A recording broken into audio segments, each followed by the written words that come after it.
یو بله کیسه درته کوم بیا دا واوره د امام اسماعیل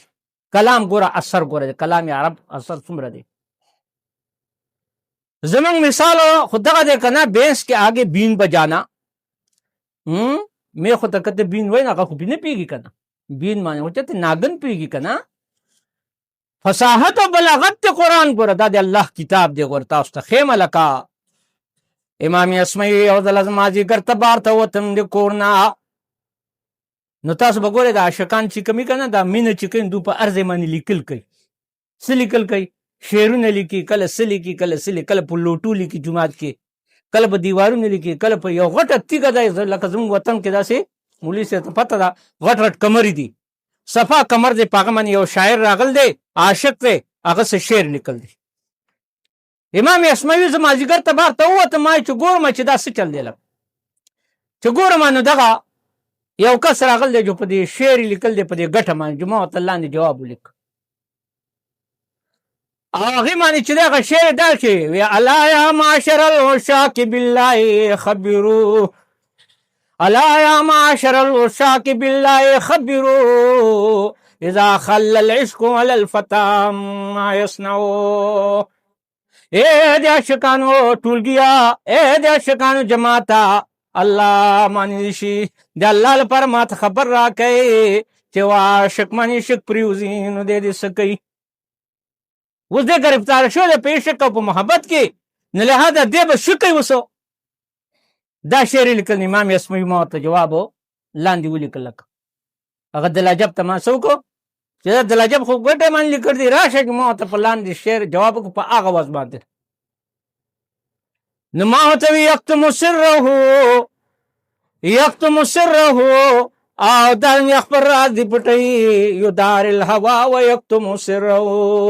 عشق د قابو ساتي خبر راز دی پټي و یشو فی کل الامور و یخذو هغه وزن باندې مت شعر جوړ کو امام اسماعیل وی او جواب مې تور کو چې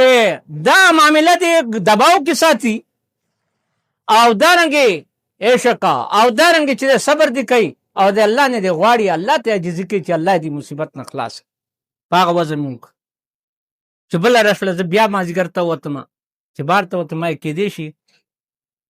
دی بیا راغلی نو هغه بیا راغلی هغه عاشق بیا راغلی بیا په ګټه لاندې لیکل دي د امام اسماعیل ته جواب لیکل دي هغه شاعر هم پورې چې د شاعر لکه په کلام عرب پیدا جو هغه ته لاندې بل شعر لیکل دی لکه امام اسماعیل آرام چې دا ګلعجب پاسان نه دی دی خو ډېر تکړه سړی دی لکه هغه ورته وایي کیف یداري والهوا قاتل الفتى کیف یداري والهوا قاتل الفتى وفي كل يوم روحه تتقطع وی څنګه مدارات کوي څنګه به عشق چې قابو کې ساتي او عشق خو دې نوجوان مړ کړی دی عشق خو قاتل دی فتى لک هغه خو وجل دی لکه او فی کل یوم روحه تتقطع او په هر ورځ باندې ته مشورې خبر کوي عاشق سړي روح چې دی هر ورځ ټوکړي ټوکړي کېږي ریزه ریزه کېږي لکه او ته خو چې دی دغه وکړه لکه دا به څنګه کو. امام اسماعیل چې زه بیا کور ته لاړم چې بله ما زه کو بیا زما ګورم چې دی لکه راغل دی اندې راغلی چې ګورو دا شعر لیکل دی نو دوی بیا ما له جواب ورکړه لکه ما ته ووایي ما تو اذا لم يصبر بكتمان سره امام اسماعیل ته اذا لم يصبر بكتمان سره فليس له شيء انفع من الموت وی کله چې ته صبر نشي کولی عاشقي کوي او صبر نشي کولی او برداشت نشي کولی کنټرول نشي کولی نو بیا تا لپاره د مرګ نه علاوه بل شی ښه نشتي بس مړ شه نو دې نه خو هغه مرګ ښه دی که نه. اور امام اسماعیل څلورم ورځ باندې زرا پاسې مازدیګر ما کېدی شي د العجب بیا راغلی او چې لاړم وګورم او چې ما دې به راغلی زما شعر جواب راکړی چې ګورم یو لمبه تړنګلا نوجوان پروت دی مړ گورا اثر پہ ہوگا کنا کلام دا سر بینس کے آگے بین بجانا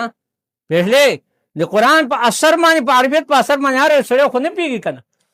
آرے سڑے نہیں پیگی لگا او کانت والن حسن شعر وګد سړی و ځو جوان او دارنګې ښایسته ویښتې ولکه او یو لمبه تړنګ د سړی پروت دی وي زما په کلام باندې مړ شو قرآن ګوره اثر دی